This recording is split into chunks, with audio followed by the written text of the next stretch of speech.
Hello दोस्तों, आपका स्वागत है एमआई कंपटीशन के यूट्यूब चैनल में।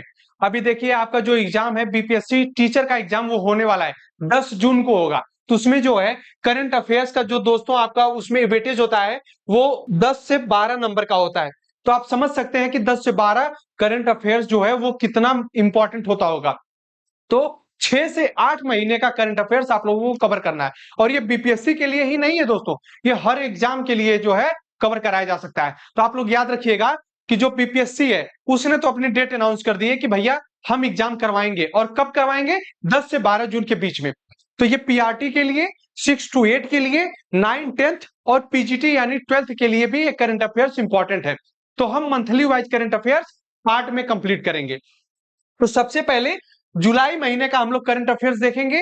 ये 2 से 3 पार्ट में होएगा, ठीक है। और ये वीडियो ज्यादा बड़ी नहीं होगी, 10 से या 15-20 मिनट के आसपास आपकी ये वीडियो होगी। उसमें हम प्रमुख पुस्तकें जो इंपॉर्टेंट है, प्रमुख व्यक्ति कौन है और कौन कौन सी योजनाएं लागू की गई थी उस महीने का, और इंपॉर्टेंट दिवस है, इसके बारे में हम लोग चर्चा करेंगे। तो आइए देखिए, हम लोग चलते हैं अपने इस सेशन को आगे बढ़ाते हैं, और जो प्रमुख पुस्तक है उसके बारे में हम लोग चर्चा करेंगे, जो जुलाई महीने की इंपॉर्टेंट बुक है और उसके लेखक कौन है। तो देखिए, एक बुक है जो एनटीआर नाम की है। तो ये एक राजनीतिक जीवनी है। किसके ऊपर, मतलब किसने इसको लिखा? तो के रामचंद्र मूर्ति ने लिखा है। क्या बुक का नाम है? एनटीआर। ये एक जो है राजनीतिक जीवनी है, मतलब राजनीति के ऊपर लिखी गई बुक है, जिसको किसने लिखा है? के रामचंद्र मूर्ति ने। इसके बाद दूसरी बुक है जिसका नाम है टूटे शीशे के माध्यम से। ये एक आत्मकथा है। इसको कौन लिखा है? तो टी.एन. शेषन ने लिखा है। दो दो बुक हुई। इन दो बुक को आप लोग याद रखिएगा। कौन सी? टूटे शीशे के माध्यम से आत्मकथा है, किसने लिखा? टी.एन. शेषन। और पहली बुक एनटीआर, और ये एक राजनीतिक जीवनी है, किसने लिखा? के रामचंद्र मूर्ति। तीसरे नंबर की मोस्ट इंपॉर्टेंट देखते हैं हम लोग, बुक कौन सी है? एक वैज्ञानिक का भारत उभरता संस्मरण। इसको लिखा है आर चिदम्बरम और सुरेश गंगोत्रा ने, ठीक है। इसके बाद डॉक्टर एपीजे अब्दुल कलाम के ऊपर एक बुक लिखी गई, यानी memories never die, Amit Shah द्वारा जारी किया गया है। Doctor APJ M Najma Maraikayar और डॉक्टर वाई एस राजन के द्वारा, ठीक है। तो ये 3 बुक है, आप लोग इंपॉर्टेंट देखिएगा। इसके बाद पंजाब सरकार की जो, सॉरी, इसके बाद आइए हम लोग देखते हैं आगे क्या है, देखिएगा। इसके बाद दोस्तों जो है मोस्ट इंपॉर्टेंट देखते हैं हम लोग, किसके बारे में चर्चा की गई है। देखिए, अगली बुक जो है आपको देखने के लिए मिलेगा दोस्तों, माया मोदी आजाद हिंदुत्व के समय में दलित राजनीति। इसको कौन लिखा है? सुधा पाई और सज्जन कुमार, ठीक है। इस बुक को कौन लिखा है? सुधा पाई और सज्जन कुमार, ठीक है। तो ये चीज आप लोग याद रखिएगा। इसके बाद है एज द व्हील टर्न्स। इसको वेंकैया नायडू के द्वारा जारी किया गया है। लिखा कौन है? तो रंजीत प्रताप ने, ठीक है। तो ये चीजें आप लोग याद रखिएगा। इसके बाद Vajpayee the ascent of the Hindu right 1924 से 77 तक, किसने लिखा? अभिषेक चौधरी ने। तो ये बुक याद रखिएगा, Vajpayee the ascent of the Hindu right, ठीक है। तो ये रही मुख्य इंपॉर्टेंट जुलाई महीने की बुक, इसको आप लोग देख लिए। इसके बाद जो है महत्वपूर्ण नियुक्तियां जो जुलाई में हुई है उसके बारे में हम लोग थोड़ा सा चर्चा कर लेते हैं। किसके बारे में? महत्वपूर्ण जो नियुक्ति हुई है उसके बारे में चर्चा कर लेते हैं, ठीक है। तो देखिए, जो महत्वपूर्ण नियुक्ति हुई है इसमें सबसे पहले नंबर पर दोस्तों हम लोग देखेंगे, आपको देखने के लिए मिलेगा। देखिए, एक है लोकतांत्रिक गणराज्य साओ टोम और प्रिंसिपे में भारत के राजदूत कौन नियुक्त हुए? तो दीपक मिगलानी। ये एक देश है, लोकतांत्रिक गणराज्य है, जिसका नाम है आपका क्या? प्रिंसिपे, जहां पे भारत के राजदूत नियुक्त किए गए हैं कौन? दीपक मिगलानी, मिगलानी, ठीक है। इसके बाद राकेश पाल को भारतीय तटरक्षक यानी आईसीजी के पद पर 50वां जो है महानिदेशक के रूप में यानी डायरेक्टर जनरल के रूप में नियुक्त किया गया। किसको? राकेश पाल को। तो राकेश पाल से ये चीज याद रखिएगा, ठीक है। इसके बाद आइए अब हम लोग देख लेते हैं आगे जो हमारी नियुक्तियां हुई हैं, मोस्ट इंपॉर्टेंट नियुक्तियां और कौन सी हैं। देखिए, इसके बाद जो नियुक्ति है दोस्तों पंजाब सरकार के द्वारा की गई है। किसके? पंजाब सरकार के द्वारा। तो ये जो पंजाब सरकार है इसके द्वारा मुख्य सचिव के रूप में किसको नॉमिनेट किया गया है? तो अनुराग वर्मा को। किसको दोस्तों? अनुराग वर्मा। देखिए, अनुराग वर्मा से आप लोगों को ये चीजें याद रखनी है, ये पंजाब सरकार के क्या बने हैं? मुख्य सचिव। इसके बाद सरकार ने सतपाल भानु को जीवन बीमा निगम के प्रबंधक निदेशक के रूप में नियुक्त किया। किसको?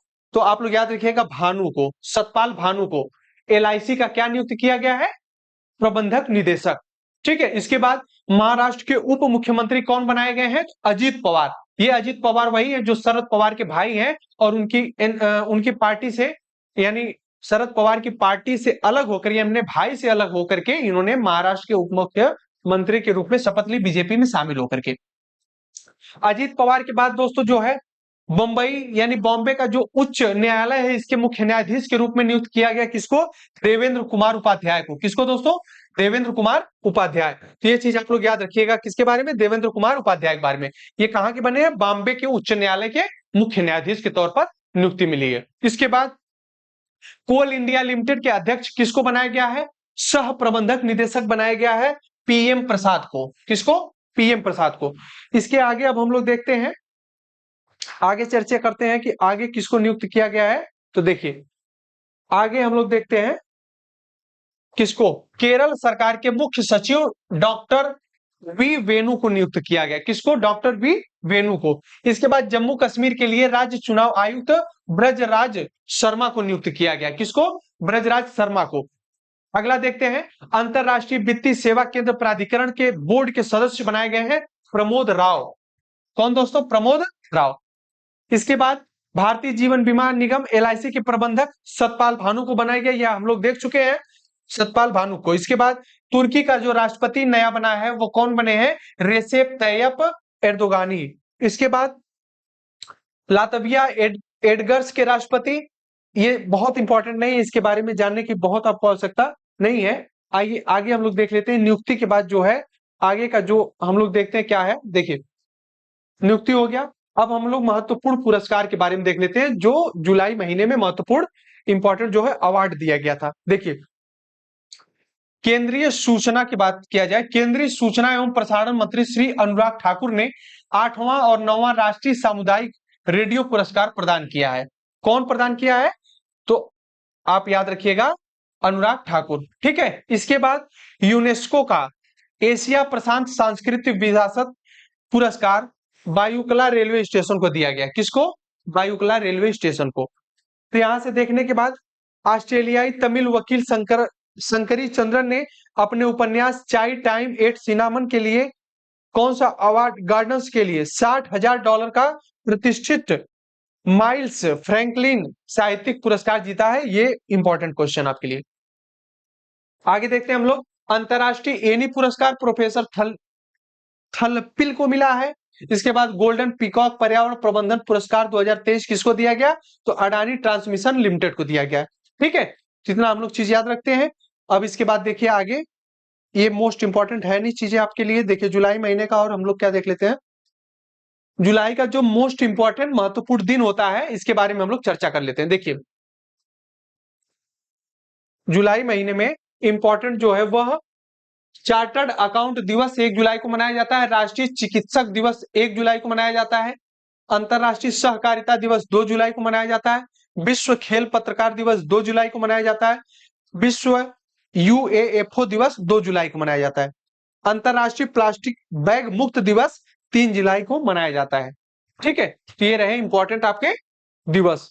इसमें भी विश्व जुनोसियन दिवस 6 जुलाई को, विश्व किशविली भाषा दिवस 7 जुलाई को। ठीक है, इसके बाद देखिए जो मोस्ट इंपॉर्टेंट है वो आपका 11 जुलाई देखने के लिए मिलता है। क्या है? 11 जुलाई जो क्या होता है? विश्व जनसंख्या दिवस के रूप में। इसकी थीम क्या रही?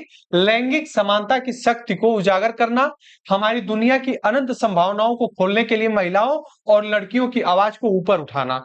ठीक है, और इसमें से देखते हैं और क्या इंपॉर्टेंट है। देखिए राष्ट्रीय प्रसारण दिवस 23 जुलाई, आयकर दिवस 24 जुलाई, कारगिल विजय दिवस 26 जुलाई और विश्व प्राकृतिक संरक्षण दिवस 28 जुलाई को मनाया जाता है। तो इंपॉर्टेंट दिवस के रूप में हम लोग इतना देख लिए। ठीक है, अंतरराष्ट्रीय बाघ दिवस आपको 29 जुलाई देखने के लिए मिलता है। आगे देखते हैं हम लोग, महत्वपूर्ण खेल मामला अगर देखा जाए तो ये बहुत इंपॉर्टेंट है नहीं जुलाई का। और आगे हम देखते हैं, आइए महत्वपूर्ण योजनाओं के बारे में हम लोग चर्चा कर लेते हैं क्योंकि ये इंपॉर्टेंट योजनाएं होती हैं। ठीक है, इससे एग्जाम में आपके सवाल बन सकते हैं। असम सरकार जो है इसने मानव के लिए हाथी संघर्ष की बढ़ती समस्या के समाधान के लिए गजा कोथा नाम का अभियान शुरू किया। अगर आपसे पूछे कि गजा कोथा अभियान किसने लॉन्च किया है, तो असम सरकार ने लॉन्च किया, ये चीज याद रखिएगा। आगे देखते हैं। बुनियादी साक्षरता तक व्यापक पहुंच की सुविधा के लिए नई दिल्ली के प्रगति मैदान में भारत मंडपम में क्या लॉन्च किया गया? मोबाइल एप्लीकेशन लॉन्च किया गया है। ठीक है, तो ये बहुत इंपॉर्टेंट नहीं है ये सब चीजें। आगे देखते हैं हम लोग। जुलाई महीने का जो महत्वपूर्ण शिखर सम्मेलन है, देखिए पारंपरिक औषधियों पर आसियान सम्मेलन नई दिल्ली में हुआ, इसके बारे में हम लोग चर्चा कर लिए। पांचवा हेलीकॉप्टर और छोटे विमान शिखर सम्मेलन का आयोजन मध्य प्रदेश के खजुराहो में किया गया। वैश्विक खाद्य नियामक शिखर सम्मेलन 2023 नई दिल्ली में किया गया है। और इंडिया G20 की अध्यक्षता में स्टार्टअप 20 एजेंट ग्रुप द्वारा आयोजित स्टार्टअप 20 गुरुग्राम शिखर सम्मेलन कहां पे हुआ? गुरुग्राम हरियाणा में हुआ है। आगे देख लेते हैं हम लोग विभिन्न रिपोर्ट और सूचकांक जुलाई महीने में। देखिए जुलाई में वैश्विक शांति के लिए एक सूचकांक जारी हुआ। कौन सा? वैश्विक सूचकांक। इसके बारे में हम लोग चर्चा कर लेते हैं। वैश्विक शांति 163 देशों में भारत का स्थान 126 रहा है। ठीक है, और हेनले पासपोर्ट इंडेक्स आया 2023 में, यानी जुलाई में ही। इसमें भारत जो है 80वें स्थान पर पहुंच गया है। जो 2024 में कितना था? 22 में 87 स्थान पर था, अब जो है 80 नंबर पर हेनले पासपोर्ट इंडेक्स में हो गया है। ठीक है, आगे देखते हैं हम लोग। और कोई है जी? नहीं, बस इतने रहे जुलाई महीने के आपके मोस्ट इंपॉर्टेंट करंट अफेयर्स। ठीक है, तो देखते रहिए एमआई कंपटीशन के यूट्यूब चैनल को। मिलते हैं नेक्स्ट वीडियो में, तब तक के लिए जय हिंद।